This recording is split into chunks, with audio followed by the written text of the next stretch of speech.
Review of the film Ustaad Bhagat Singh movie ఎలా ఉంది అంటే ఎలా ఉందిరా?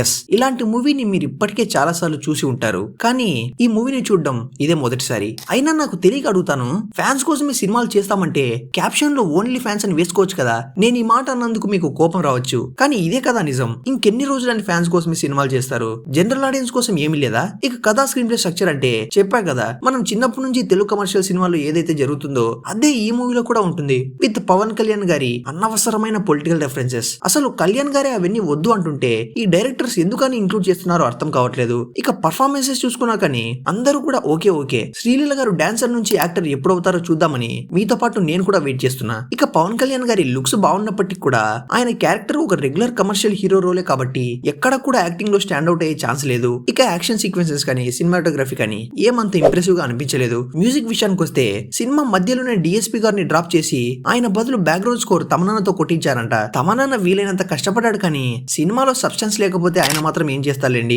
ఇక finally the cult captain Harish Shankar గారికి అయితే ఈ మూవీతో కూడా బ్రేక్ రావడం కాస్త కష్టమే. మిస్టర్ బచ్చన్ అంత వర్స్ట్ మూవీ కాకపోవచ్చేమో, కానీ ఈ అవుట్పుట్ తో సక్సెస్ అవడం అంటే కాస్త కష్టమే. అటు ఇటు తిప్పి థియరీలోని కొన్ని సీన్స్ నే తీసుకొని సినిమా తీసినట్టున్నారు. ఫైనల్లీ ఈ వీకెండ్ లో మీకు ఫ్రీ టైం ఉండి ఫ్యామిలీతో చిల్ అవుదాం అనుకుంటే ఉస్తాద్ భగత్ సింగ్ మూవీని ట్రై చేయండి. ఇక ఫ్యాన్స్ కి అయితే ఈ మూవీ ఎలా నచ్చుతుంది అనుకోండి, ఎందుకంటే ఫ్యాన్స్ కదా.